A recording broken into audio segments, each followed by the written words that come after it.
অন্য ধর্মের প্রতি সব সময় ইসলাম সহনশীল, টলারেন্স। যদি আপনি দেখতে চান ইসলামের নবী বিশ্ব নবীর দিকে তাকান। আমরা তো সংখ্যালঘুদের রাইটস প্রোটেক্ট করার জন্য কত আইন বানাই, কত বৈঠক করি, কত সংবাদ সম্মেলন করি। বিষ্ণু সাল্লাল্লাহু আলাইহি ওয়াসাল্লাম সংখ্যালঘুদের রাইটস এর ব্যাপারে, অধিকারের ব্যাপারে যে কথা বলেছেন, শুনলে আপনি অবাক হয়ে যাবেন। আপনি নামাজি, আপনি মুসল্লি, আপনি হাজী সাহেব, তাহাজ্জুদ পড়তে পড়তে কপালে দাগ ফেলে দিছেন। আপনার প্রতিবেশী হিন্দু, ভাবছেন আমার তো পাওয়ার আছে, ওর জমিটা দখল করি। খবরদার, বিশ্বনবী বলেন কোন সংখ্যালঘুর উপর যদি কেউ আক্রমণ করে, তার প্রাপ্য তাকে না দিয়ে যদি তাকে ঠকায়, তার উপর জুলুম করে, তার সম্পদ যদি কেড়ে নেয়, আমি নবী, তুমি মুসলিম হইতে পারো, মুসল্লি হইতে পারো, তার পক্ষে তোমার বিপক্ষে আল্লাহর দরবারে বাদী হয়ে দাঁড়াবো। এখানেই শেষ নয়, বিশ্বনবী বলেন মান কাতালা মুআহাদান, বুখারীর বর্ণনা, মান কাতালা মুআহাদান লাম ইয়ারাহ রাইহাতাল জান্নাহ। অন্যায়ভাবে কোনো মুসলিম যদি কোনো সংখ্যালঘুরে হত্যা করে, জান্নাতে যাওয়া তো দূরের কথা, ওই মুসলিম জান্নাতের ঘ্রাণও পাবে না। যে আল্লাহ বিশ্বাস করে আর আখেরাতে বিশ্বাস করে, সেজন্য প্রতিবেশীর সাথে ভালো আচরণ করে। প্রতিবেশী আস্তিক হোক নাস্তিক হোক, প্রতিবেশী মুমিন হোক মুশরিক হোক, প্রতিবেশী হইলেই তার সাথে ভালো আচরণের দরকার আছে না নাই? আজকে যে টপিকের উপর আমি কথা বলবো, টপিকটা হচ্ছে peaceful coexistence and communal harmony, শান্তিপূর্ণ সহাবস্থান এবং সাম্প্রদায়িক সম্প্রীতি। আমাদের বাংলাদেশে সাম্প্রদায়িক সম্প্রীতি আছে না নাই? আবহমান কাল থেকে আমরা মুসলিম, হিন্দু, বৌদ্ধ, খ্রিস্টান, পাহাড়ি, নৃগোষ্ঠী মিলেমিশে একাকার, আমরা সবাই মিলে বাংলাদেশ। আমাদের পারস্পরিক সম্প্রীতি, ভালোবাসা, সৌহার্দ্যপূর্ণ আচরণ, বোঝাপড়া, এটা বেশ মজবুত। তবে মাঝে মাঝে আমাদের এই সম্প্রীতির ভেতরে অনেকে ফাটল ধরাতে চায়। আমরা যে সুখে আছি, শান্তিতে আছে, এটা অনেকের ভালো লাগে না। আমাদের মধ্যে সাম্প্রদায়িক সম্প্রীতি, সৌহার্দ্যপূর্ণ আচরণ, ভালোবাসা, এটা আবহমান কাল ধরে আছে। তার প্রমাণ, আমরা তাফসিরুল মাহফিলের আয়োজন করলে আমাদের হিন্দু ভাইরা ডিস্টার্ব করে না, ঠিক কিনা? এবং আমি যদি বলি হাত তোলেন, হিন্দু ধর্মের কারা কারা এসেছেন, কত শত কত হাজার যে হাত উঠবে, আপনি অবাক হয়ে যাবেন। আমি চাচ্ছি না হাত উঠাতে। So it's our responsibility to present our religion to our non-Muslim brothers and sisters. আমাদের অমুসলিম ভাই বোনদের কাছে ইসলামের সৌন্দর্য তুলে ধরা, এটা আমাদের দায়িত্ব। We all are the ambassador of Islam. আমরা প্রত্যেকে দায়িত্বশীল, আমরা প্রত্যেকে এক একজন ইসলামের অ্যাম্বাসেডর। আলহামদুলিল্লাহ বলেন। সো আমরা যেন ইসলামের বিউটিটাকে তুলে ধরতে পারি এবং এই যে সম্প্রীতি, এটাকে যেন আমরা অটুট রাখতে পারি। আদতে বাংলাদেশের ইতিহাস বলে আমাদের দেশে কোনো দাঙ্গা নাই, আছে? আমরা ভাই ভাই, আওয়াজ করে বলুন তো, আমরা কি ভাই ভাই? কিন্তু কিছু দুষ্ট লোক আছে, তারা আমাদের সম্পর্কের মধ্যে ফাটল ধরাতে চায়, মাঝে মাঝে ঝগড়া লাগাতে চায়। দেখবেন পত্রপত্রিকায় দেখা যায় বিভিন্ন ধর্মীয় উপাসনালয়গুলোতে হামলা চালানো হয়। এগুলো রাজনৈতিক উদ্দেশ্য প্রণোদিত, এগুলোর সাথে ইসলামের কোনো সম্পর্ক নাই। এজন্য এই দুর্বৃত্তদের ব্যাপারে আমাদের সাবধান থাকতে হবে, আমরা সংঘবদ্ধ থাকবো। এই যে আমাদের পিসফুল কোএক্সিস্টেন্স, শান্তিপূর্ণ সহাবস্থান। যেদিন হিন্দুদের পূজা অনুষ্ঠান, আমরা ওই দিন তাফসির মাহফিল করি না, ঠিক কিনা বলেন? যেদিন আমাদের তাফসিরুল কোরআনের প্রোগ্রাম, ওই দিন আমাদের হিন্দু ভাইরা ডিস্টার্ব করে না। সুবহানাল্লাহ। হিন্দুদের পূজা অনুষ্ঠানে আইন শৃঙ্খলা বাহিনীর পাশাপাশি মাদ্রাসার ছাত্ররা যে সেখানে পাহারা দেয়। গোটা পৃথিবীতে এই দৃষ্টান্ত আপনি পাবেন। মাদ্রাসার ছাত্ররা, তারা তো কোরআনের ধারক, তারা হাদিসের ধারক, তারা কেন মন্দির পাহারা দিবে? এই সম্প্রীতিকে ধরে রাখার জন্য, এই সৌহার্দ্যকে ধরে রাখার জন্য, আমাদের পারস্পরিক ভালোবাসাকে অটুট রাখার জন্য। এখন বলেন, আমাদের এই ভালোবাসা অটুট থাক, আমরা চাই কি চাই না? আল্লাহ এই দেশকে তুমি বরকতময় করো, বাংলাদেশকে তুমি শান্তিময় করো। প্রিয় ভাইরা, আমি বলেছিলাম আমার আলোচনার বিষয় হচ্ছে শান্তিপূর্ণ সহাবস্থান, সাম্প্রদায়িক সম্প্রীতি। আমরা দেখব ইসলাম আমাদেরকে কি কি দিক নির্দেশনা দেয়। আল্লাহ রাব্বুল ইজ্জা ওয়াল জালাল তিনি ইরশাদ করছেন, ওয়ালা তাসুব্বুল্লাযীনা يدعون من دون الله فيسبوا الله عدوا بغير علم كذلك زينا لكل أمة عملهم ثم إلى ربهم مرجعهم فينبئهم بما كانوا يعملون رب العالمين বলেন গোলাম ও আমার ইমানদার বান্দারা শোনো শোনো লা তাসুবুল্লাযীনা ইয়াদউনা মিন দুনিল্লাহ ফায়াসুবুল্লাহা আদওয়াম বিগাইরি ইলম ও আমার বিশ্বাসী বান্দারা যারা আল্লাহকে ব্যতি রেখে দেব দেবীর পূজা করে তোমরা খবরদার তাদের গালি দিও না যদি ওই দেবতাদেরকে গালি দাও তাহলে ভুলবশত শত্রুতাবশত তারা তোমাদের রব আল্লাহকে গালি দেবে ঠিক কি না তোমরা যদি তাদের দেবতাদের গালি দাও ওরা রেগে তোমার আল্লাহরে গালি দিবে তাহলে আল্লাহরে গালি খাওয়ানোর কারণ হয়ে গেলাম আমি রব্বুল আলামিন বলেন খবরদার দেবতাদেরকে গালি দিও না তাহলে ওরা তোমার রব আল্লাহরে গালি দেবে প্রতিটি জাতির জন্য তাদের কাজকে আমি আল্লাহ সুশোভিত করে রেখেছি তারা সবাই একদিন আমার কাছেই ফিরে আসবে এরপর আমি রব্বুল আলামিন তাদের আমলনামা তাদেরকে জানিয়ে দেব সুবহানাল্লাহ পড়ে তাহলে প্রিয় ভাইরা ইসলাম আমাদেরকে শিখায় সূরাতুল আনআমের 108 নম্বর আয়াত থেকে আমরা বুঝলাম কোন ধর্মকে ছোট করা যাবে না অন্য ধর্মকে ছোট করা মানে ইসলামকে ছোট করা আর অন্য ধর্মের দেবতাকে যদি আপনি গালি দেন ওরা ইসলাম থেকে দূরে সরে যাবে যাও ইসলামের প্রতি আকৃষ্ট হয়েছিল আর কোনোদিন ইসলামের ধারে কাছে আসবে না আওয়াজ করে বলেন ঠিক কিনা এজন্য কখনো কোনোদিন অন্য ধর্মের দেবতাদেরকে গালি দেয়া যাবে না অন্য ধর্মের কোন দেবতাদেরকে আমরা গালি দিব না বরং ইসলামের beauty the beauty of Islam ইসলামের সৌন্দর্যকে আমরা তুলে ধরব আমরা যদি বিশ্বনবী সাল্লাল্লাহু আলাইহি ওয়াসাল্লামের জীবনের দিকে তাকাই তাহলে আমি দেখব বিষ্ণু ঈসা ইসলাম মক্কাতে কিংবা মদিনাতে অন্য ধর্মের লোকদের সাথে খুব পিসফুলি লাইফ লিড করেছেন হোক মুশরিক হোক খ্রিস্টান হোক ইহুদি বিশ্বনবী সবার সাথে মিলেমিশে ছিলেন আলহামদুলিল্লাহ বলেন ইসলাম হচ্ছে পিসফুল রিলিজিয়ন অন্য ধর্মের প্রতি সহনশীলতার সবক ইসলাম আমাদেরকে দেয় কিন্তু প্রতিটি মুসলিমের এটা মনে রাখতে হবে আল্লাহর কাছে পছন্দনীয় গ্রহণযোগ্য ধর্ম জীবনাদর্শ একটি সেটা হচ্ছে ইসলাম এজন্য রব্বুল আলামিন বলেন ইন্নাদ-দীনা ইনদাল্লাহিল ইসলাম আল্লাহর কাছে মনোনীত গ্রহণযোগ্য অ্যাকসেপ্টেড ধর্ম মতাদর্শ একটা সেটা হলো ইসলাম ইসলাম ছাড়া অন্য কোনো ধর্ম যদি কেউ তালাশ করে তার ওই ধর্ম আল্লাহ গ্রহণ করবে না ومن يبتغي غير الإسلام دينا فلن يقبل منه وهو في الآخرة من الخاسرين Whoever seek anything except Islam that won't be accepted from him and he will be loser in the day of judgment কিয়ামতের দিন ইসলাম ছাড়া কেউ যদি অন্য কোনো ধর্ম তালাশ করেছে দুনিয়াতে তার এই মতাদর্শ গ্রহণ করা হবে না and he will be loser ক্ষতিগ্রস্ত হাই কোম্পানির ম্যানেজার ওর আমও শেষ সালাও শেষ প্রত্যেক নামাজ শেষে আমরা আল্লাহরে বলি আল্লাহ রাদিতু বিল্লাহি রাব্বা ওয়া বিল ইসলামি দীনা ওয়া বি মুহাম্মাদিন নাবিয়ান ওয়া রাসূলা ও আল্লাহ তোমারে রব হিসেবে পেয়ে আমরা খুশি ও আল্লাহ ইসলামকে ধর্ম হিসেবে পেয়ে আমরা খুশি বিশ্বনবীকে আমাদের রাসূল পেয়ে আমরা খুশি ইসলাম ছাড়া অন্য কোনো ধর্ম আমরা গ্রহণ করব না আল্লাহর কাছে অ্যাকসেপ্টেড রিলিজিয়ন একটা সেটা ইসলাম তো বিশ্বনবী সাল্লাল্লাহু আলাইহি ওয়াসাল্লাম মক্কাতে কিংবা মদিনাতে খুব পিসফুলি এক্সিস্ট করেছেন যে কোনো ধর্মের সাথে মিলেমিশে চলেছেন তার প্রমাণ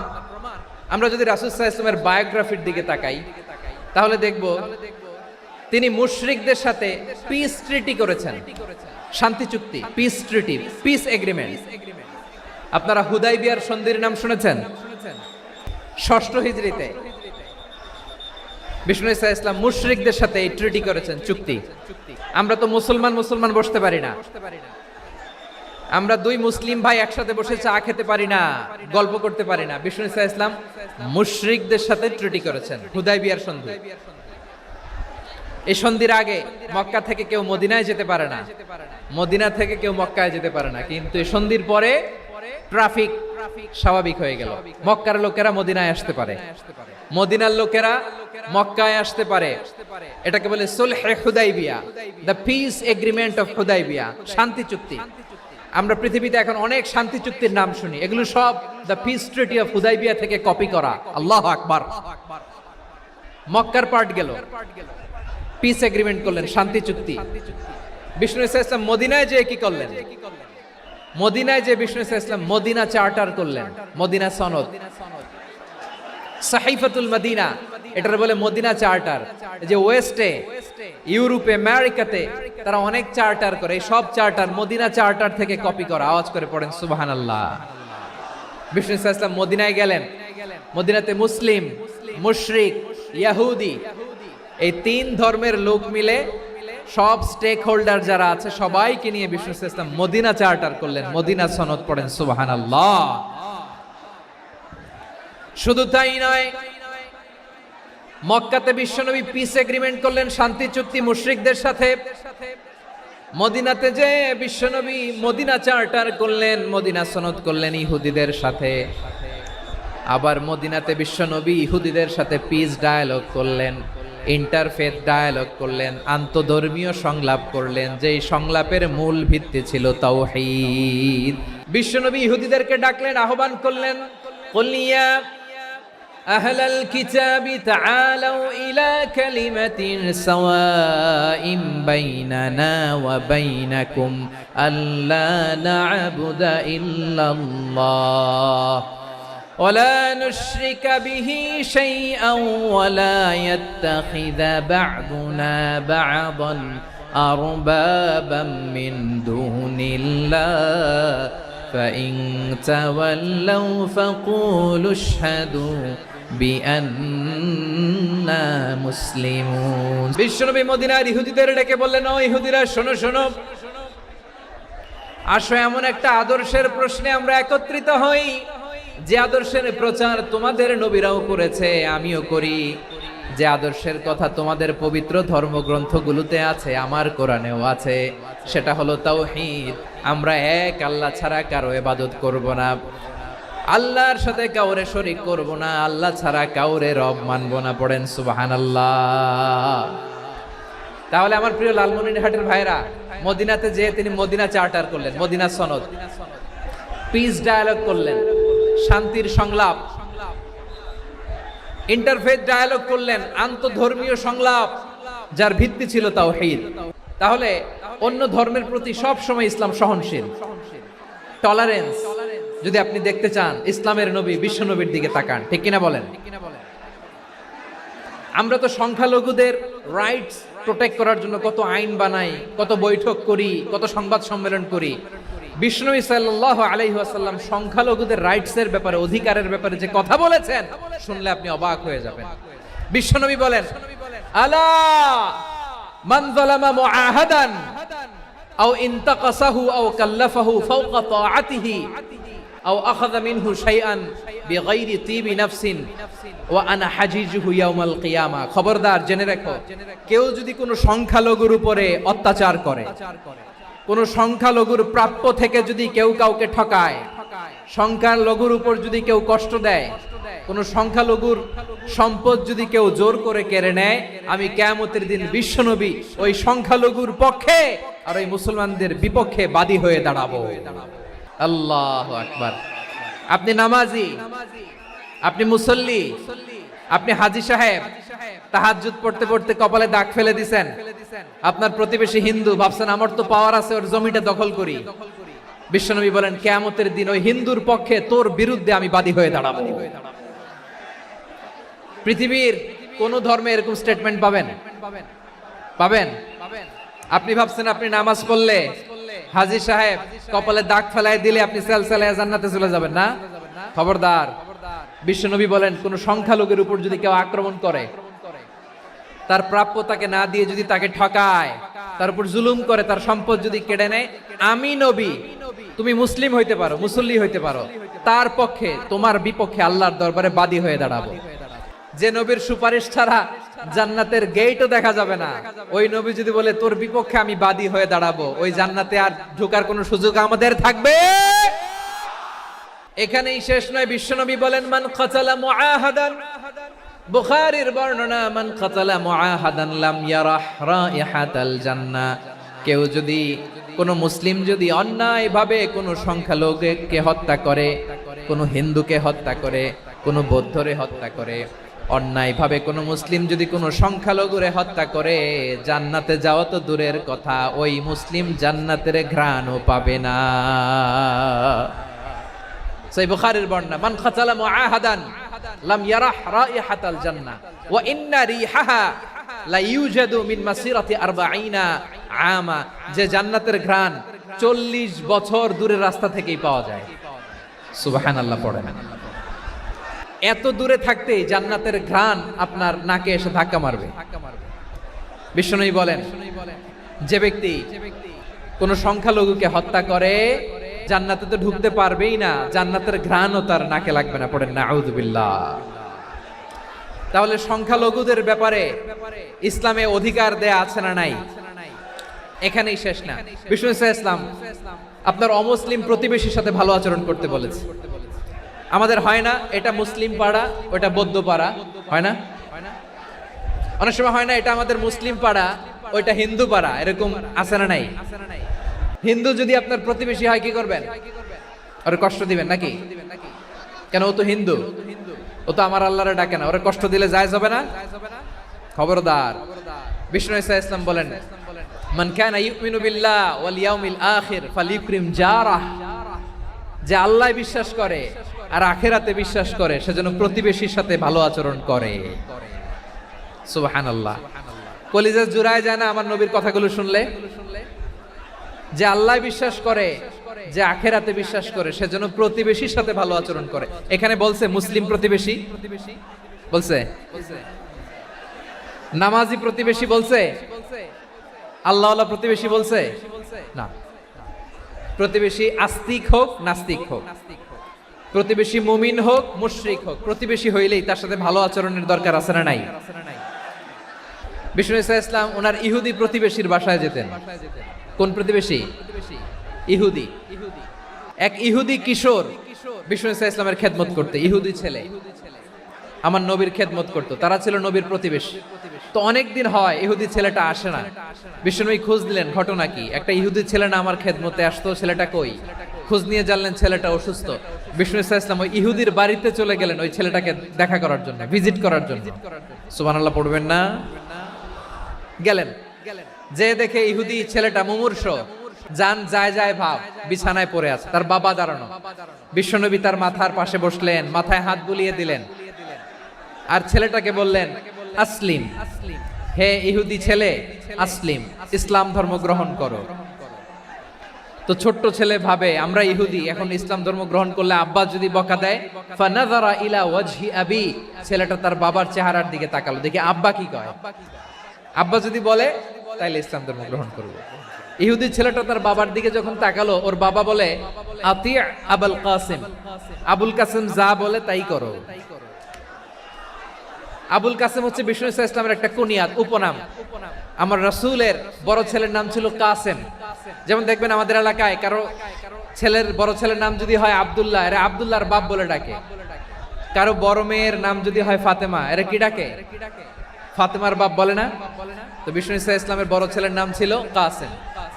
ইহুদি বাবা বলল আতি আবুল কাসেম, আবুল কাসেম যা বলে তাই শোনো, মানে মোহাম্মদ যা বলে তাই শোনো।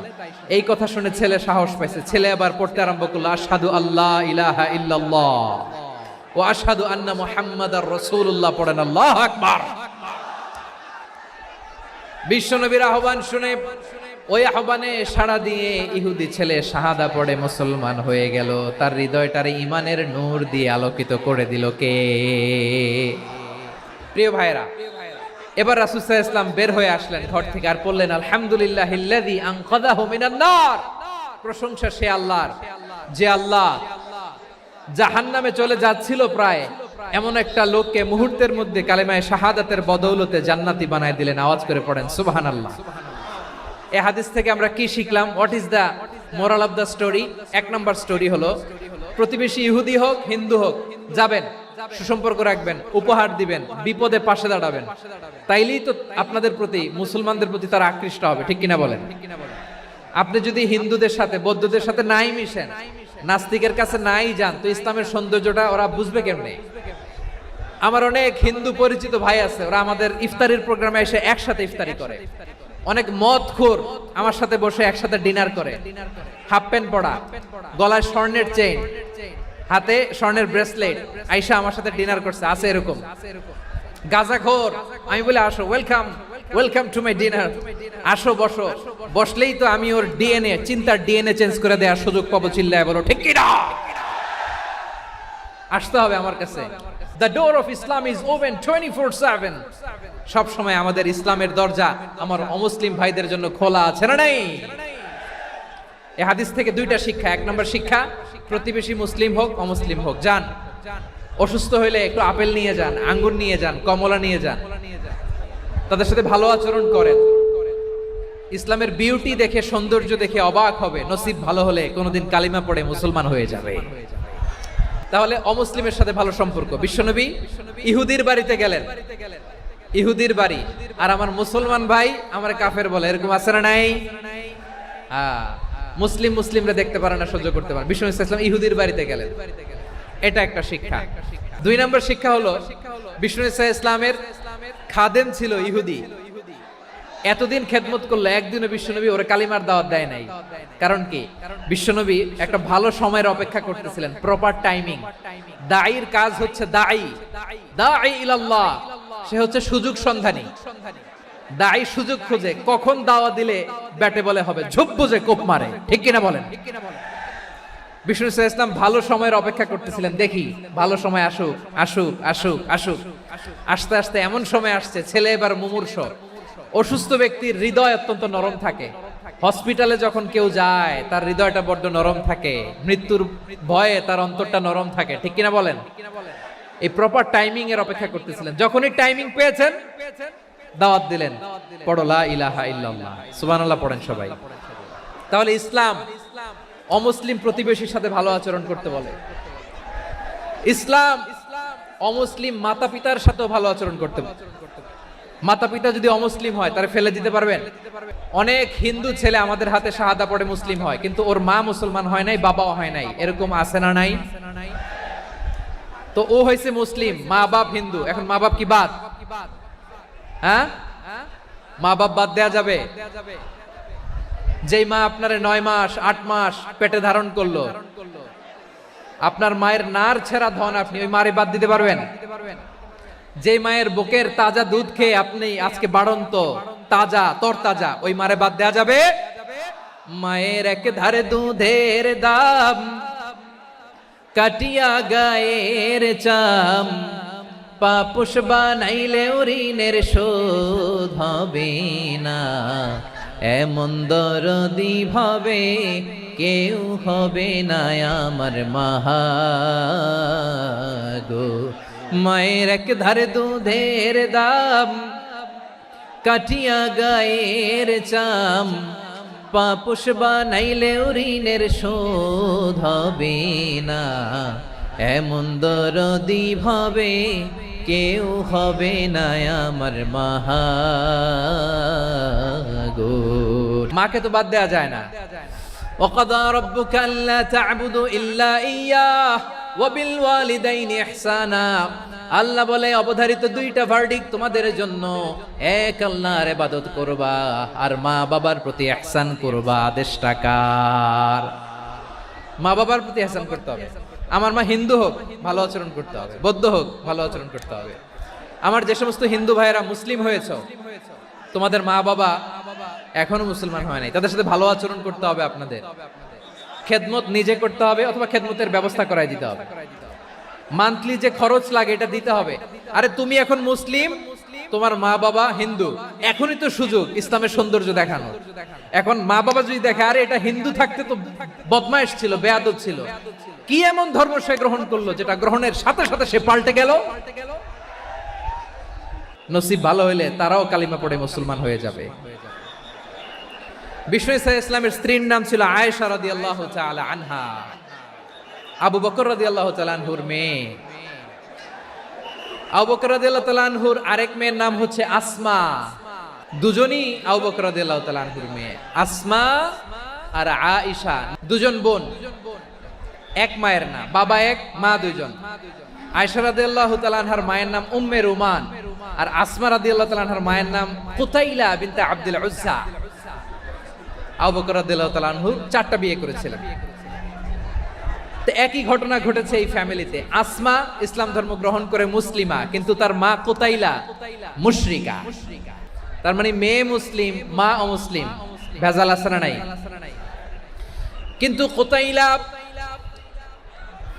আর ধৈর্য ধারণ করতে পারে না। নার ছেড়া ধন, কলিজার টুকরা ধন, কলিজার টুকরা সন্তান আসমারে দেখতে বড্ড মন চায়। সাইয়েদনা আসমা রাদিয়াল্লাহু তাআলা আনহা মক্কা থেকে হিজরত করে মদিনায় চলে গেলেন হুদাইবিয়ার পর। যখন মক্কা মদিনার ট্রাফিক স্বাভাবিক হলো, মক্কার লোক মদিনায় যায়, মদিনার লোক মক্কায় আসে। কুতাইলা কলিজার টুকরা সন্তান আসমারে দেখার জন্য কিছু উপহার নিয়ে বিশাল মরুপথ পাড়ি দিয়ে মক্কা থেকে মদিনায় যায়। সুবহানাল্লাহ বলেন। এখন মা আসছে মেয়ের সাথে দেখা করতে, মেয়ে তো আর দেখা দেয় না। মেয়ে ভাবছে আমার মা তো মুশরিকা, অপবিত্রা, তার সাথে কি দেখা দেয়া যাবে? বিশ্বনবীর দরবারে চলে গেলেন। কি সৌভাগ্যবান ছিল তারা, মাসলা জানার দরকার হলেই নবীর দরবারে চলে যেত। ঘরে বউয়ের সাথে ঝগড়া হলে নবীর দরবারে চলে যেত। অনেক সাহাবী বলে আমার পেটে ক্ষুধা লাগলো আমি নবীর কাছে চলে যেতাম, কারণ নবীর চেহারার দিকে তাকালেই আমার পেটের ক্ষুধা মিটে যেত। সাইয়েদনা আসমা রাদিয়াল্লাহু তাআলা আনহা বিশ্বনবীর কাছে চলে গেলেন, যে বললেন ইয়া রাসূলুল্লাহ ইয়া হাবিবাল্লাহ ইন্না উম্মি কাদিমাতুন ইলাইয়া ওয়া হিয়া রাগিবা। আমার মা মক্কা থেকে অনেক দূর মরুর পথ পাড়ি দিয়ে উপহার সামগ্রী নিয়ে মদিনায় আমার সাথে দেখা করতে এসেছে গো নবী। আমার জানতে বড্ড ইচ্ছে হয় আমি আমার মুশরিকা দেখা করতে পারবো কিনা। আফা আসিলুহা, আগে যেমনি আমি আমার মায়ের সাথে ভালো আচরণ করতাম, যেমনি আমি আমার মায়ের সাথে সদাচরণ করতাম গো নবী, এখন আমি মুসলিমা, মা মুশরিকা, এখনো কি আগের মতো সদাচরণ করতে পারবো নাকি? বিশ্বনবী বললেন নাম সিলিহা, হ্যাঁ রে আসমা, অবশ্যই অবশ্যই, আগে ঠিক যেমন তুমি তোমার মায়ের সাথে ভালো আচরণ করতে, এখনো তেমনি আগের মতো ভালো আচরণ করবা। কি ইসলাম আমরা পেয়েছি! কত ব্রড মাইন্ডেড আমাদের ইসলাম, কত ওপেন মাইন্ডেড ইসলাম, কত ওপেন আপ করতে পারে, চিন্তা করতে পারেন। বিষ্ণু বললেন হ্যাঁ অবশ্যই, নাম সুলিহা, আগে যেমনি ভালো আচরণ করছো আসমা, এখন ওইরকমই করো, পারলে আরো বাড়াই করো। তাহলে আমার যে হিন্দু ভাইয়েরা, হিন্দু বোনেরা, ইমানের দৌলতে আপনি ধন্য হয়েছেন, আপনার আম্মা আব্বা এখনো মুসলমান হয় নাই, তাদের জন্য দোয়া করেন আল্লাহ যেন তাদেরকেও ইমানের দৌলত দান করে। এখন বলেন ইসলাম কি ন্যারো মাইন্ডেড রিলিজিয়ান না ব্রড মাইন্ডেড? কতটা ব্রড মাইন্ডেড দেখেন। বিশ্বনবী সাল্লাল্লাহু আলাইহি সাল্লাম অমুসলিমরা যদি নবীকে উপহার দিত, ওই উপহারও বিশ্বনবী গ্রহণ করতেন। সুবহানাল্লাহ পড়েন। আপনার অমুসলিম বন্ধু যদি উপহার দেয় সেটাও আপনি নিতে পারবেন, যেটা নেওয়া জায়েজ। কিন্তু আপনার বন্ধু যদি আপনার মদের বোতল দেয়, নিতে পারবেন না? হালাল যে কোনো জিনিস নিতে পারবেন। বিশ্বনবী সাল্লাল্লাহু আলাইহি ওয়াসাল্লাম অমুসলিমদের দেয়া হাদিয়া গ্রহণ করতেন। কেমন নবী ছিলেন? আমার নবীরে চিনে নেন, আমার নবীর অ্যাটিটিউড জেনে নেন। বিষ্ণু ইসলাম যখন কোন জনপদে যেতেন 3টা অপশন নিয়ে যেতেন। 1 নাম্বার অপশন আসলিম তাসলাম। নতুন এলাকায় গেলে বলতেন আসলিম তাসলাম, ইসলাম ধর্ম গ্রহণ করো, শান্তিতে থাকবা, আমার ভাই হয়ে যাবা, আমরা ভাই ভাই। ইসলাম মানো, আমরা ভাই ভাই। যদি বলে না ইসলাম মানবো না, ওকে, অপশন নাম্বার 2, মুসলিম হওয়ার দরকার নাই, লা ইকরাহা ফিদ্দিন, ইসলামে কোনো বাড়াবাড়ি নাই। খ্রিস্টান আছো থাকো, বৌদ্ধ আছো থাকো, ইহুদি থাকতে চাও থাকো, কিন্তু আমরা যেহেতু রিজিওনাল সুপার পাওয়ার, আমাদের আন্ডারে থাকো, ট্যাক্স দিয়া থাকো, এটার বলে জিজিয়া। আলেম যারা আছেন বুঝবেন এটার আরবিতে কি বলে, জিজিয়া। You pay us the tax, we will give you the security. তোমরা ট্যাক্স দিবা, আমরা সিকিউরিটি দিব, আমাদের আওতায় থাকবা, কেউ তোমাদেরকে আক্রমণ করতে পারবে না, আমরা নিরাপত্তা দিব। সুবহানাল্লাহ বলেন। ট্যাক্স দাও, আমরা সিকিউরিটি দিব না, এটাও মানি না। বিষ্ণু বলেন তাহলে তলোয়ার আমাদের আর তোমাদের মাঝে ফয়সালা করবে, মুসলিমও হবে না, ট্যাক্স দিবা, নিরাপত্তা দিব, আমরা সুপার পাওয়ার, আমাদের আন্ডারে থাকবে, এটাও না, তাহলে তোমাদেরকে তো আমরা বিশ্বাস করতে পারি না। কখন না কখন বিশ্বাসঘাতকতা করো, কার সাথে মিলে হাত মিলাও, তলোয়ার আমাদের মাঝে ফায়সালা করবে। তখন তিনি জেহাদের সশস্ত্র সংগ্রামের ঘোষণা দিতেন। সুবহানাল্লাহ পড়েন। দেখেন পশ্চিমারা জেহাদকে এইভাবে চিত্রায়িত করে না। ওরা জেহাদ বলতে বুঝায় তলোয়ার, হাত কাটো, গলা কাটো না। জেহাদ সশস্ত্র সংগ্রাম 3 নম্বরে। অধিকাংশ ক্ষেত্রেই বিশ্বনবীর সুন্দর আচরণ দেখে, আরে আমার নবীর যে নুরানি চেহারা, অনেকে তো কেবল সিরেফ চেহারাটা দেখেই কালিমা পড়ে মুসলমান হয়ে গিয়েছে। যারা মুসলিম হয় নাই তারা তাদের ইসলামী বলবৎ ছিল, ট্যাক্স দিয়ে ইসলামের আন্ডারে ছিল। যারা এটাও মানে নাই ওইটাও মানে নাই, তাদের বিরুদ্ধে জেহাদ। বিষ্ণু ইসলাম 7ম হিজরিতে যখন খায়বার বিজয়ের পরে ইসলাম রিজিওনাল সুপার পাওয়ার হিসেবে আত্মপ্রকাশ করলো, বিশ্বনবী চিঠি লিখলেন অন্যান্য সুপার পাওয়ারের কাছে, রাষ্ট্রীয় চিঠি লেখে এক রাষ্ট্রপ্রধান আরেক রাষ্ট্রপ্রধানের কাছে। এই যে 24-এর ছাত্র নাগরিক অভ্যুত্থানে, এই অভ্যুত্থান যখন শুরু হয়, আমি তখন সাউথ আফ্রিকাতে একটা স্ট্যাটাস দিয়েছিলাম, কোটা নয় গোটা দেশ সংস্কার করা লাগবে। আমাদের ইউনাইটেড আরব আমিরাতের বাংলাদেশি ভাইয়েরা তারা সেখানে রাস্তায় নেমে এসেছিল, জানেন? ওইখানে ডেমনস্ট্রেশন করা যায় না, সেখানকার সরকার তাদেরকে যাবজ্জীবন দিয়েছিল। তখন আমাদের এই যে প্রধান উপদেষ্টা ডক্টর মোহাম্মদ ইউনূস সরাসরি G2G বলে, এটারে G2G, government to government, G2G, উনি চিঠি লিখলেন যে তাদেরকে, ইউর হাইনেস, হে সম্মানিত আমির, আপনি আমার এই চিঠির কারণে আমার সম্মানে এই 53 জন বাংলাদেশিকে মাফ করে দেন। এই চিঠির বদৌলতে বেকসুর খালাস পেয়ে গিয়েছিল আমাদের ভাইরা। জানেন না এই ঘটনা আপনারা? তাহলে গভর্নমেন্ট টু গভর্নমেন্ট চিঠি দেওয়া হয়। 7ম হিজরিতে বিষ্ণু ইসলাম সব সুপার পাওয়ারের কাছে চিঠি দিলেন, রোমান সম্রাটের কাছে, পারস্য অধিপতির কাছে, মিশরের অধিপতির কাছে, সবার কাছে চিঠি লিখলেন। চিঠির ভাষা ছিল এরকম, মিন মুহাম্মাদিন রাসূলিল্লাহ ইলা মুকাওকিস আযীমিল কিবত, মুহাম্মদ রাসূলুল্লাহর পক্ষ থেকে মিশরের বাদশার কাছে, আসলিম তাসলাম, ইসলাম মানো শান্তিতে থাকবা, সালামুন আলা মান ইত্তাবা আল হুদা, শান্তি তার জন্য যে হেদায়েতের অনুসরণ করে। সুবহানাল্লাহ পড়েন।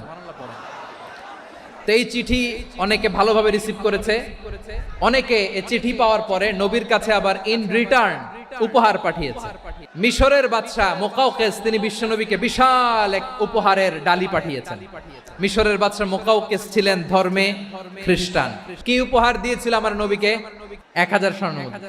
2টা খ্রিস্টান দাসী, একজনের নাম মারিয়া বিনতে শামউন আল কিবতিয়া, আরেকজনের নাম সিরিন বিনতে শামউন আল কিবতিয়া। একজন খ্রিস্টান দাস 20 থান কাপড় জামা বানানোর জন্য, আমরা নবী যেন সেলাই করে জামা বানাতে পারে এজন্য 20 থান কাপড়। এরপরে একটা গাধা যেটার নাম ছিল উফাইর, আর একটা খচ্চর, এটার নাম ছিল দুলদুল। খচ্চর চিনেন? গাধা আর ঘোড়ার ক্রসিং এ যে প্রাণীটা দুনিয়াতে আসে ওটার খচ্চর বলে। তো এই যে সুপার পাওয়ার খ্রিস্টান বাদশার কাছে নবী চিঠি লিখলেন, ওই খ্রিস্টান বাদশা আমার নবীকে উপহার দিল। বিশ্বনবী এই উপহারগুলো সানন্দে গ্রহণ করেছে। তাহলে অমুসলিম কেউ যদি আপনাকে উপহার দেয়, হালাল উপহার হলে আপনি গ্রহণ করতে পারবেন। অনুরূপ ভাবে পারস্যের বাদশা, রোম সম্রাট বিশ্বনবীকে উপহার পাঠিয়েছেন। আমার নবী সবগুলো উপহার, গিফট গ্রহণ করেছেন। আম্মাজান আয়েশার কাছে মাসালা জানতে চায় মেয়েরা, হে আম্মাজান, অগ্নি উপাসকেরা তাদের ঈদের দিন নওরোজের সময় আমাদেরকে পাখি দেয়, নেওয়া যাবে? উনি বললেন, ওরা জবাই করে দিলে নেওয়া যাবে না, কিন্তু ওরা যদি ফলমূল এরকম খাবার দেয় এগুলো নেওয়া যাবে। তার মানে অমুসলিমদের দেয়া উপহার এটা গ্রহণ করা যায়। শুধু তাই নয়, বিষ্ণু ইসলাম অমুসলিমদের সাথে আর্থিক লেনদেনও করেছেন, ফিনান্সিয়াল ডিলিং করেছেন। অমুসলিমদের সাথে প্রয়োজনে আপনি ফিনান্সিয়াল ডিলিং করতে পারবেন। আমরা প্রায় দেখি বাজারের মিষ্টির দোকানগুলো আমার হিন্দু ভাইদের, তারপরে যে বারবার শপ, চুল কাটে যে নাপিত, অধিকাংশ নাপিতের দোকানে কারা? আমার হিন্দু ভাইরা। তা আপনি চুল কাটতে পারবেন কিনা? পারবেন। তার দোকান থেকে দই মিষ্টি কিনতে পারবেন কিনা? হ্যাঁ, আমার মুসলিম ভাইয়ের দোকান থাকলে ওইটারে আমি বেশি প্রায়োরিটি দিব, ঠিক কিনা? কিন্তু যদি তাদের সার্ভিস নিতে চান, প্রোডাক্ট নিতে চান, পারবেন। তার দলিল সহিহ বুখারী, আম্মা জান আয়েশা রাদিয়াল্লাহু তাআলা আনহা বলেন, ইশতারা রাসূলুল্লাহ সাল্লাল্লাহু আলাইহি ওয়াসাল্লাম মিন ইয়াহুদিয়িন তুআমান ওয়ারাহানাহু দিরআহু মিন হাদিদ। রাসূল সাল্লাল্লাহু আলাইহি ওয়াসাল্লাম এক ইহুদির কাছ থেকে, কার কাছ থেকে? আমার নবী, পেয়ারা নবী এক ইহুদির কাছ থেকে জব কিনেছিল, জব, বার্লি, যেটা দিয়ে রুটি বানায়। ওই জবের দাম দেওয়া টাকা পয়সা নবীর কাছে ছিল না, ফলে নবী ওনার একটা পোশাককে মর্গেজ রেখেছিলেন, মর্গেজ, বন্ধক, যে এখন এটার দাম দিতে পারবো না, কয়েক কেজি বার্লি নিয়ে যাই আর বন্ধক হিসেবে আমার জামাটা রেখে গেলাম, যেই দিন দাম দিব ওই দিন জামাটা ছুটায় নিয়ে যাব। দিরআহু মিন হাদিদ, লোহার তৈরি বর্ম, মানে যুদ্ধের পোশাক, লোহা দিয়ে বানানো। বিশ্বনবী বললেন কয়েক কেজি জব দাও, টাকাটা পরে দিব, এখন টাকা নাই, বন্ধক হিসেবে, মর্গেজ হিসেবে আমার জামা রেখে গেলাম, যখন টাকা দিব জামা ছুটায় নিব। এ থেকে বোঝা গেল অমুসলিমদের সাথে ফিনান্সিয়াল ডিলিং করা যায়, অর্থনৈতিক লেনদেন করা যায়, কেনাবেচা করা যায়, প্রোডাক্ট কেনা যায়। এমনকি আমাদের মসজিদে নববীতে বারান্দায় আপনারা একটা অটোমেটিক ফ্লাইং আমব্রেলা দেখছেন? সূর্য যখন বাড়ে মসজিদে নববীর বারান্দায় ইয়ার্ডের মধ্যে অটোমেটিক্যালি কিছু আমব্রেলা আছে, শাঁ করে খুলে যায়, আর সূর্যের তাপ লাগে না। আবার সন্ধ্যাবেলায় এই আমব্রেলা গুলো ওরা ক্লোজ করে ফেলে, দেখছেন? এই মসজিদে নববীকে সর্বোচ্চ উন্নত মানের কনস্ট্রাকশন ইনফ্রাস্ট্রাকচার ডেভেলপ করার জন্য কর্তৃপক্ষ কিছু অমুসলিম ইঞ্জিনিয়ারের, ডিজাইনারের সহায়তা নিয়েছিল। সুবহানাল্লাহ বলেন। কোন দলিলের ভিত্তিতে? এই দলিলের ভিত্তিতে যে বিষ্ণু ঈসা ইসলাম অমুসলিমদের সাথেও লেনদেন করেছেন। আওয়াজ করে বলতে হবে আল্লাহু আকবার। শুধু তাই নয়, ইন কেস অফ ইমার্জেন্সি, প্রয়োজনে ইসলামের খাতিরে, ইসলামকে সামনের দিকে এগিয়ে নিয়ে যাওয়ার জন্য অমুসলিমদের সাপোর্ট নেওয়া জায়েজ আছে। সুবহানাল্লাহ বলেন। অমুসলিমদের সাপোর্ট নেয়া, তাদের থেকে অর্থ নেয়া, পলিটিক্যাল সাপোর্ট, পলিটিক্যাল অ্যাসাইলাম নেওয়া জায়েজ আছে। আমাদের অনেক বিশ্ববরেণ্য দায়ীরা আমেরিকায় অস্থায়ীভাবে অ্যাসাইলাম নিয়ে থাকে, নিজের দেশে গেলে ফাঁসিতে ঝুলাই দিবে। যুগ যুগ ধরে দায়ীদের উপর এরকম অত্যাচার আর নির্যাতন আছে না নাই? মিশরের অনেক দায়ীরা পাশ্চাত্যে যেয়ে থাকে, এই যে তারা পলিটিক্যাল অ্যাসাইলাম নিয়ে থাকে, রাজনৈতিক আশ্রয়, এটা জায়েজ আছে না? এটা যে জায়েজ আছে তার প্রমাণ স্বয়ং বিশ্বনবী সাল্লাল্লাহু আলাইহি ওয়াসাল্লাম পলিটিক্যাল সাপোর্ট নিয়েছিলেন অমুসলিমদের কাছ থেকে। আমার ভাইরা, বিশ্বনবীর বয়স তখন প্রায় 51 বছর। কত বছর? বিশ্বনবীর সবচেয়ে কাছের মানুষ খাদিজা রাদিয়াল্লাহু তাআলা আনহা ইন্তেকাল করেছেন। বিশ্বনবী বড্ড কষ্ট পেলেন, হৃদয়টা ভেঙে খান খান। যিনি ঘরের ভেতরে বিশ্বনবীকে সান্ত্বনা দিতেন, ভালোবাসা দিতেন, বাইরে গেলে কুরাইশরা বকাঝকা করে, অত্যাচার করে, কিন্তু আম্মাজান খাদিজা রাদিয়াল্লাহু তাআলা আনহা ঘরটারে এমন শান্তির নীড় বানায় রেখেছেন, এই ঘরের ভিতরে ঢুকলে বিশ্বনবীর কলিজাটা ঠান্ডা হয়ে যেত। এজন্য রব্বুল আলামিন বলেন, খাদিজা, ও আমার বান্দি খাদিজা, জান্নাতে এমন স্পেশাল একটা ঘর আমি তোমার জন্য রেডি করে রেখেছি। ওই ঘরের মধ্যে কোনো আওয়াজ নাই, ওই ঘরের মধ্যে কোনো নয়েজ নাই, ওই ঘরে কোনো বিশৃঙ্খলা নাই। কারণ মক্কার জমিনে আমার নবী কুরাইশদের বিশৃঙ্খলা, নয়েজ আর ঝামেলাগুলোকে উপেক্ষা করে যখন তোমার ঘরের ভিতরে ঢুকতো, ঘরটারে তুমি শান্তির নীড়, ঠান্ডা, নীরব, নিস্তব্ধ, নিঝুম আর শান্তির নীড় বানিয়ে রেখেছো। এজন্য জান্নাতে স্পেশাল একটা শান্তির নীড় আমি তোমারে উপহার দেব। ওই প্রিয়তমা স্ত্রী খাদিজা ইন্তেকাল করলেন, বিশ্বনবীর হৃদয় ভেঙে খান খান। আবার ওনার চাচা আবু তালেব ইন্তেকাল করলেন, যিনি পলিটিক্যাল শেল্টার দিতেন নবীকে। আবু তালেবের ভয়ে, বিশ্বনবীর এই চাচার ভয়ে কোনো মুশরিক নবীর গায়ে হাত দেওয়ার সাহস পায় নাই। এখন স্ত্রীও নাই, চাচাও নাই, নবীকে আশ্রয় দেওয়ার কেউ নাই, নবীর চারদিকে অন্ধকার। নবী এখন কই যাবেন? আমার পেয়ারা নবী নতুন স্টেশন খুঁজতেছেন, নতুন দাওয়াতি প্ল্যাটফর্ম খুঁজতেছেন। তিনি যায়েদ বিন হারেসা রাদিয়াল্লাহু তাআলা আনহুকে নিয়ে মক্কার পাশের একটা নেইবরিং সিটি তায়েফে চলে গেলেন দিনের দাওয়াত দেওয়ার জন্য। নাকি জমি কিনতে গেছিলেন? দুনিয়ার যশ খ্যাতির জন্য, নিজের কোনো লাভের জন্য? তায়েফবাসীদেরকে জাহান্নামের আগুন থেকে বাঁচানোর জন্য। আওয়াজ করে বলতে হবে ঠিক কিনা? বিশ্বনবী বিশাল মরুপথ, পাহাড়ি পথ পাড়ি দিয়ে তায়েফের মরুজমিনে গেলেন কোরআনের দাওয়াত নিয়ে, ইমানের দাওয়াত নিয়ে।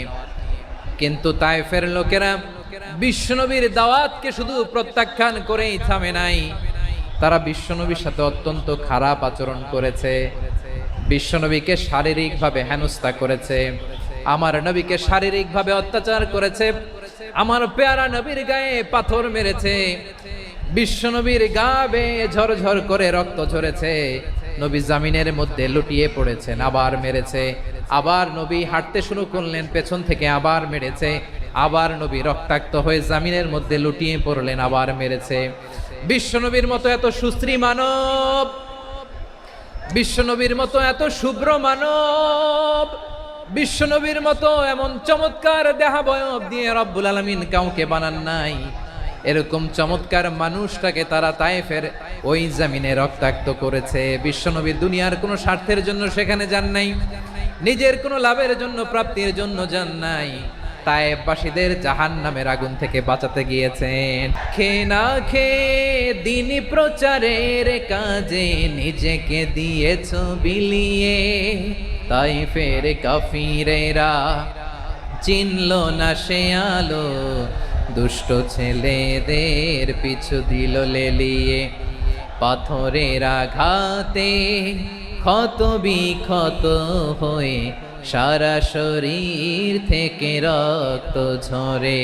হে রাসূল তোমাকে ভুলি আমি কেমন করে, হে রাসূল তোমাকে ভুলি আমি কেমন করে। পারেন না আপনারা? ধরুন আমার সাথে। হাজার ব্যথা বেদনার পরে ফিরে আসনি তুমি আপন ঘরে, দিনের আলো তুমি ছড়িয়ে দিতে, চলে গেলে মদিনায় মক্কা ছেড়ে। হে রাসূল তোমাকে ভুলি আমি কেমন করে, হে রাসূল তোমাকে ভুলি আমি কেমন করে। প্রিয় ভাইরা, তায়েফের ছেলেরা নবীকে রক্তাক্ত করলো। আমার নবী কই যাবে? কই যাবে? মক্কায় জায়গা নাই, তায়েফে জায়গা নাই। তায়েফ থেকে ভারাক্রান্ত মন নিয়ে আমার নবী মক্কায় ফিরে আসলেন। বিশ্ব নবী মক্কায় ঢুকতে পারেন না। মক্কার মরুভূমির দিকে তাকিয়ে, উপত্যকার দিকে তাকিয়ে বিশ্বনবী ধা ধা করে কাঁদেন, ঝরঝর করে নবীর চেহারা মোবারক থেকে চোখের পানিগুলো বেয়ে বেয়ে পড়ে। আমার জন্মস্থান, আমার শৈশব, কৈশোর, যৌবন কেটেছে এই মক্কায়, আমার এলাকায় আমি ঢুকতে পারি না। বিশ্বনবী মক্কার অনতি দূরে দাঁড়িয়ে জায়েদকে পাঠালেন, জায়েদ যাও দেখো কেউ আমাকে সাপোর্ট করার মতো আছে কিনা, যাও অমুকের কাছে যাও। জায়েদ গেলেন, তারাও প্রত্যাখ্যান করে ফিরিয়ে দেয়। বিশ্বনবী বললেন যাও অমুক লোকের কাছে যাও, তিনিও প্রত্যাখ্যান করে ফিরিয়ে দিলেন। কেউ বিশ্বনবীকে আশ্রয় দিতে রাজি হয় না। নিজ জন্মভূমিতে বিতাড়িত বিশ্বনবী, সর্বশেষ বিশ্বনবী বললেন যাও মুতঈম ইবনে আদির ঘরে যাও। মুতঈম ইবনে আদি মুশরিক, তার কাছে যাও। গেলেন, মুতঈম ইবনে আদি রাজি হয়ে গেল। দেখেন অনেক বিপদের সময়ও আমি নিজে সাক্ষী, সামাজিকভাবে, রাজনৈতিকভাবে কত ঝঞ্ঝা, কত ষড়যন্ত্র, কত কনস্পাইরেসি পাড়ি দিয়ে আমাদেরকে সামনে এগিয়ে যেতে হয়। এই শত্রুদের ভেতরেও একজনকে দাঁড় করিয়ে দেয় যে আল্লাহর কোরআনের জন্য রেডি হয়ে যায়। পড়েন সুবহানাল্লাহ। মুতঈম ইবনে আদি, আল্লাহ তার মনকে নরম করে দিলেন। মুতঈম বলে মুহাম্মদ আমি তোমাকে আশ্রয় দিব। তার দুই ছেলেকে পাঠালেন, যাও খোলা তলোয়ার নিয়ে, স্কট দিয়ে, গার্ড অফ অনার দিয়ে মুহাম্মদকে মক্কায় ঢুকাও, আর বলো আমি আমান দেব। আমান কি দিব? আমান মানে সিকিউরিটি, নিরাপত্তা। সিকিউরিটি ছাড়া, আমান দেওয়া ছাড়া কেউ থাকতে পারতো না মক্কায়। দুই ছেলে বিষ্ণু ইসা ইসলামকে নিয়ে আসলো। নবী কাবার চারদিকে তাওয়াফ করলেন, নামাজ পড়লেন। আবু জাহেল, উতবা, শাইবা, ওয়ালিদ ইবনে মুগীরা সবাই দেখে, কেউ কিছু করতে পারে না। কারণ মুতঈম ইবনে আদি ঘোষণা দিয়েছেন আমি মুহাম্মদকে আমান দিয়েছি, মুহাম্মদের গায়ে যেন কেউ স্পর্শ না করে। আওয়াজ করে পড়েন সুবহানাল্লাহ। নবীর এই বিপদ কালে মুহূর্তে মুতঈমের হৃদয়টারে নরম করে দিল কে? এই মুতঈম কি মুসলিম ছিল না মুশরিক? তাহলে মুশরিকের কাছ থেকে নবী পলিটিক্যাল অ্যাসাইলাম, আধুনিক রাষ্ট্রবিজ্ঞানের ভাষায় পলিটিক্যাল অ্যাসাইলাম, যেটাকে বলে রাজনৈতিক আশ্রয়, ওনার আমান বা নিরাপত্তার এই ঘোষণায় তিনি মক্কায় ঢুকলেন। যতদিন নিরাপত্তা ছিল ছিলেন। মুতঈম যখন মারা গেল, বিষ্ণু ইসলাম হিজরত করে মদিনায় চলে গেলেন। সুবহানাল্লাহ। কিন্তু মুতঈম যে বিশ্বনবীর উপকার করছে এটা বিশ্বনবী ভুলে নাই। আমাদের অনেকে আছে উপকার করার পরে আর খেয়াল থাকে না, এরকম আছে না নাই? আমার নবী ভুলে নাই। বদরের প্রান্তরে 70 জন কাফেরকে যখন বন্দী করে বিশ্বনবীর সামনে হাঁটু গেড়ে দাঁড় করানো হলো, বসানো হলো, 70 জন কাফের। কয়জন? বিশ্বনবী তাদের দিকে তাকিয়ে বললেন, সহিহ বুখারীর বর্ণনা, লাউ কানাল মুতঈম ইবনে আদি হাইয়ান সুম্মা কাল্লামানি হাউলাইন নাতনা লা তারাকতুহুম লাহু। বদরের প্রান্তরে 70 জন বন্দী কাফিরের দিকে তাকিয়ে আমার নবী বললেন, আজকে মুতঈম ইবনে আদি যদি বেঁচে থাকতো আর তোমাদের 70 জনের ব্যাপারে যদি মুতঈম এক বাক্যে একটা সুপারিশ করত, তার সম্মানে আজকে তোদের সবাইরে আমি মাফ করে দিতাম। বিশ্বনবী মুতঈমের এই সাহায্যের কথা বলে নাই। 70 জন মুশরিক হাঁটু গেড়ে বসা, নবী চাইলে এখনই এক্সিকিউশন অর্ডার দিতে পারে। তিনি বললেন, আজকে যদি মুতঈম বেঁচে থাকতো আর মুতঈম যদি তোদের জন্য সুপারিশ করতে, এই আবর্জনাগুলোর ব্যাপারে সুপারিশ করতে, আমি মুহূর্তেই তোদেরকে এমনি মাফ করে দিতাম। শুধু তাই নয়, যাকে যে সম্মান দেয়ার আমার নবী দিতেন, হোক আস্তিক হোক নাস্তিক, হোক মুসলিম হোক অমুসলিম। রোমান সম্রাটের কাছে বিশ্বনবী যখন চিঠি লিখলেন মিন মুহাম্মদ রাসূলিল্লাহ ইলা হিরাকলা আযীমির রোম, মুহাম্মদের পক্ষ থেকে হিরাক্লিয়াসের কাছে, যিনি হচ্ছেন আযীমির রোম। এটা নবী নিজ থেকে বানায় লিখছেন, অতিরিক্ত সম্মান দিয়ে। কোন রাষ্ট্রপ্রধান যখন আসে তাদেরকে আমরা কি বলি জানেন? তার নামের শেষে HE এটা লিখতে হয়, H.E. মানে হিজ এক্সেলেন্সি। কি লেখে? হিজ এক্সেলেন্সি অথবা ইউর হাইনেস, ইউর ম্যাজেস্টি। দেখেন, বিশ্বনবী সাল্লাল্লাহু আলাইহি ওয়াসাল্লাম সব নবীদেরও নবী। তিনি একজন মুশরিক খ্রিস্টান সম্রাট, রোমান সম্রাটের কাছে চিঠি লিখতে যায়, লিখতেছে ইলা হিরাকলা আযীমির রোম, হিরাক্লিয়াসের কাছে আমার চিঠি, যিনি রোমের আযীম, হিজ হাইনেস, মানে রোমের অনেক সম্মানিত এক বাহাদুর। আওয়াজ করে বলেন সুবহানাল্লাহ। তার মানে যাকে যে সম্মান দেয়ার এটা বিশ্বনবী দিতেন। এমনকি যেই ইহুদিরা ভালো ছিল, এই ইহুদিদেরও প্রশংসা করেছেন বিশ্বনবী মুহাম্মদুর রাসূলুল্লাহ সাল্লাল্লাহু আলাইহি ওয়াসাল্লাম। এক ইহুদির প্রশংসা করেছেন বিশ্বনবী। ইহুদির কার? আমি তো আমার ভাইয়ের প্রশংসা করি না, আমি তো এক আলেম আরেক আলেমরে স্পেস দেই না, আমি তো এক দায়ী আরেক দায়ীর সাথে বসতে চাই না। আমার নবী ইহুদির প্রশংসা করে। কার প্রশংসা? ওই ইহুদির নাম ছিল মুখাইরিক। সিরাত গ্রন্থ ঘাটলে পাবেন। তিনি বলেছেন মুখাইরিক খাইরু ইয়াহুদ, Mukhairiq is the best of the Jews. জুইশদের মধ্যে সে সবচেয়ে ভালো। কেন প্রশংসা করলেন তার? এর কারণ মদিনা চার্টারে কথা ছিল সব ধর্মের মুসলিম, মুশরিক, ইহুদিরা মিলে মদিনাকে রক্ষা করবে। কিন্তু তৃতীয় হিজরিতে যখন উহুদের যুদ্ধ শুরু হলো, সবার কথা ছিল যেই আক্রমণ করে আমরা মদিনাকে বাঁচাবো। কোন শহরকে বাঁচাবো? মদিনাকে। কিন্তু কুরাইশরা যখন অ্যাটাক করলো, ইহুদিরা আর আসে না, ইহুদিরা আর বেরোয় না। বিষ্ণু বললেন, ওহে ইহুদিরা, তোমরা না চুক্তি করলে আমার সাথে যে মদিনা বাঁচাতে সবাই ঝাঁপিয়ে পড়বো, আসো। একটা ইহুদিও বেরোয় না, কেউ আসে না সেদিন, একজন ছাড়া। তার নাম মুখাইরেক। তার নাম কি? মুখাইরেক বাহাদুরের মতো ঘোড়সাওয়ার হয়ে বেরিয়ে গেলেন এবং বললেন, গোটা ইহুদি সাম্রাজ্যের একজনও যদি না আসে, আমি মুখাইরেককে কেউ ঘরে আটকে রাখতে পারবে না। বেরিয়ে আসলেন, এসে বললেন, আমি মুহাম্মদের পক্ষে যুদ্ধ করব। আমি মারা গেলে আমার সম্পদ আমার উত্তরাধিকারীরা পাবে না, আমার সম্পদ তোমরা মুহাম্মদকে দিয়ে দিবা। সুবহানাল্লাহ বলেন। উহুদের ময়দানে 70 জন মুসলমান শহীদ হলো। এই ইহুদি, সেও মুসলমানের পক্ষে যুদ্ধ করে নিহত হলো। মুসলিমদের লাশ যখন নিয়ে আসা হলো, এই মুখাইরিকের লাশও নিয়ে আসা হলো। মুসলিমদের লাশের পাশে মুখাইরিকের লাশ দেখে বিশ্বনবী মুখাইরিকের প্রতি অনেক খুশি হলেন। আর বিশ্বনবী খুশি হয়ে বললেন, মুখাইরিক খায়রু ইয়াহুদ, মুখাইরিক যদিও তুমি ইহুদি, তারপরেও তুমি সব ইহুদিদের মধ্যে সেরা ইহুদি। পড়েন সুবহানাল্লাহ। আমার নবী ইহুদিকেও সম্মান দিতে কার্পণ্য করে নাই। আওয়াজ করে বলেন আল্লাহু আকবার। এজন্য অমুসলিম হইলেই তারা আমাদের শত্রু নয়। শত্রু কারা? যে সমস্ত অমুসলিম আমাদেরকে নিশ্চিহ্ন করে দিতে চায়, যে সমস্ত অমুসলিম আমাদের ভূখণ্ড থেকে আমাদেরকে তাড়িয়ে দিতে চায়, যে সমস্ত অমুসলিম আমার ধর্ম নিয়ে তুচ্ছতাচ্ছিল্য করে চিল্লায় বলেন ঠিক কিনা, তারা আমাদের শত্রু।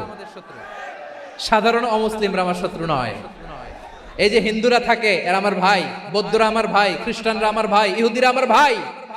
তারা দিনী ভাই নয়, তারা মায়ের পেটের ভাই নয়, তারা মানবিক দিক থেকে ভাই। ও মানুষ, আমিও মানুষ, ইসলাম মানুষকে সম্মান করে। সাধারণ মুসলিম আমাদের শত্রু নয়। আপনি জানেন নিউ ইয়র্কে, আমি তো নিউ ইয়র্কে ছিলাম অনেকদিন, ওখানে ফিলিস্তিনিদের পক্ষে যখন আমরা মিছিল করেছি, অনেক ইহুদি আমাদের সাথে মিছিলে দাঁড়িয়েছে। কারণ ওরাও জানে এই ভূখণ্ড ফিলিস্তিনিদের ভূখণ্ড, আওয়াজ করে বলো লালমনিরহাট ঠিক কি না। তো তারা কি আমাদের শত্রু? না। অনেক খ্রিস্টান আমাদের সাথে, আমাদের স্বার্থ রক্ষায় আমাদের পাশে দাঁড়িয়েছে। খেয়াল রাখবেন, হিন্দু আর হিন্দুত্ববাদ এক নয়, ইহুদি ধর্ম আর জায়নিজম এক নয়। এই যে ফিলিস্তিনের ভাইয়েরা, তারা তাদের স্বাধীনতা সংগ্রামের জন্য লড়াই করছে, করে যাচ্ছে, আমরা এটাকে সমর্থন জানাই। চিল্লায় বলো ঠিক কিনা। কাশ্মীরের ভাইয়েরা স্বাধীনতার জন্য সংগ্রাম করছে, আমরা সেই সংগ্রামকে সমর্থন জানাই। যারাই আমাদের ইসলামকে নিশ্চিহ্ন করতে চায়, তাদের বিরুদ্ধে আমাদের সংগ্রাম। ওই সমস্ত দুর্বৃত্তদের সাথে আমাদের কোনো সম্পর্ক নাই। আমরা যদি ঐক্যবদ্ধ থাকতে পারি, ওই দুর্বৃত্তরা চান্স পাবে না। আবু তালেব নবীর চাচা, মুশরিক, মারা গিয়েছে মুশরিক অবস্থায়, কিন্তু আজীবন আমার নবীকে আগলে রেখেছে, আমার নবীকে সাপোর্ট করেছে, ভালোবেসেছে। আবু জাহেল মুশরিক, মারা গিয়েছে মুশরিক হিসেবে, আজীবন আমার নবীর বিরুদ্ধাচারণ করেছে। আবু জাহেলের শক্তি, সামর্থ্য, স্ট্র্যাটেজি, প্ল্যান সব আমার নবীর বিরুদ্ধে ছিল। এই আবু জাহেলের কারণে একটা দিন শান্তিতে আমার নবী মক্কায় ঘুমাতে পারে না। চিল্লায় বলেন ঠিক কিনা। এজন্য রব্বুল আলামিন বলেন, লা ইয়ানহাকুমুল্লাহু আনিল্লাযীনা লাম ইউকাতিলুকুম ফিদ-দীনি ওয়া লাম ইখরিজুকুম মিন দিয়ারিকুম আন তাবাররুহুম ওয়া তুকসিতু ইলাইহিম ইন্নাল্লাহা ইউহিব্বুল মুকসিতিন।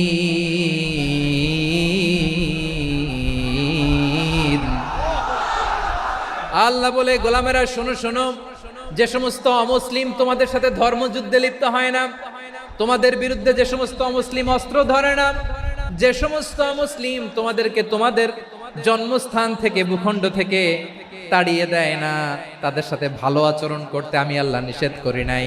তাদের সাথে সদাচরণে কোনো নিষেধাজ্ঞা নাই, বরং তাদের সাথে সদাচরণ করো, এটাই আমি আল্লাহ চাই। তাহলে আমার যে অমুসলিমরা আমাদের সাথে শত্রুতা করে না, তুচ্ছতাচ্ছিল্য করে না, আমাদের ভূমি থেকে আমাদেরকে উচ্ছেদ করতে চায় না, আমাদের বিরুদ্ধে অস্ত্র ধরে না, ওই অমুসলিম ভাইদের সাথে আমাদের কোনো দ্বন্দ্ব আছে? কোনো বিরোধ আছে? বরং আছে ভালোবাসা। বরং আছে কি? এই ভালোবাসা দিয়ে আমরা বিশ্ব জয় করব। রাজি আছো মুসলমান?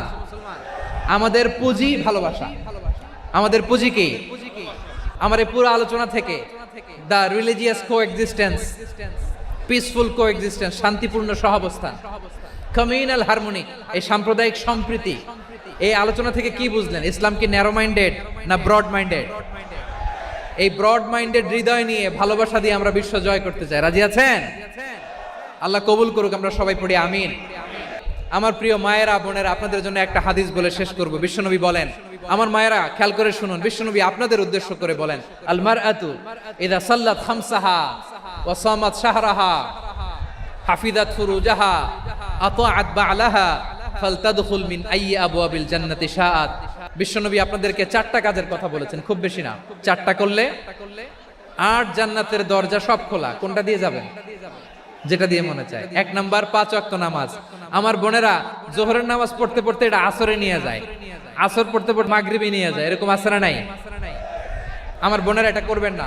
ইন্নাস সালাতা কানাত আলাল মুমিনিনা কিতাবাম মাওকুতা, সময় মতো পড়বেন। সামাত শাহরা, রমাদানের রোজাগুলো রাখবেন।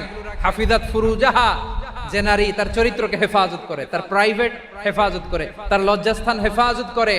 ও মায়েরা, আপনার এই গর্ভ যে কত দামি আপনি জানেন না। আপনার এই গর্ভ থেকে জন্মাবে আগামীর সালাহুদ্দিন আল আইয়ুবী। আপনার গর্ভ থেকেই জন্মাবে ইমাম আল মাহদি আল মুনতাজার। আপনার পেট থেকে জন্মাবে আবু সাইদের মতো বীর সৈনিক। আপনার পেট থেকে জন্মাবে মুগ্ধের মতো বীর মুজাহিদ। আপনি জানেন না কে আসবে আপনার পেট থেকে। সময়টাকে কাজে লাগান, ইসলামকে বুঝেন, মানেন, আমাদের ইসলামিক লেকচারগুলো শোনেন। আমরা যে বার্তাগুলো, ইনস্ট্রাকশনগুলো, দিক নির্দেশনাগুলো আপনাদের খেদমতে রাখি, এগুলো মেনে চলুন। আপনিই পারেন আপনার ঘরটাকে জান্নাতের টুকরা বানাতে। একটা family it's a very big institution and you are the MD the managing director of this institution. চিল্লায় বলেন ঠিক কিনা? চাইলেই পারেন ঘরটারে জান্নাতের টুকরা বানাতে। 5 ওয়াক্ত সালাত, রমাদানের রোজা, নিজের চরিত্রের হেফাজত, ও আতাআত বালাহা, স্বামীর আনুগত্য। এটাতে অনেকে ভুল করে থাকে। হায় রে আমার বোনেরা, স্বামীর আনুগত্যকে এটা নিজের অপমান মনে করবেন না। আপনার স্বামী আপনার সবচেয়ে বড় গার্ডিয়ান, তিনি আপনার সবচেয়ে ভালো চায়। নারী কখনো গার্ডিয়ানশিপের বাইরে থাকতে পারে না। হয় আপনি বাবার গার্ডিয়ানশিপের ভেতরে, বাপ না থাকলে ভাই আপনার গার্ডিয়ান, ভাই না থাকলে চাচা গার্ডিয়ান, বিয়ের পরে আপনার স্বামী আপনার গার্ডিয়ান। শরিয়া সম্মত স্বামীর আদেশগুলো আপনি মেনে চলবেন, কিন্তু শরিয়া বিরুদ্ধ কোনো আদেশ মানতে আপনি বাধ্য নয়। এই 4টা কাজ যদি কোনো নারী করে, বিশ্বনবী বলেন জান্নাতের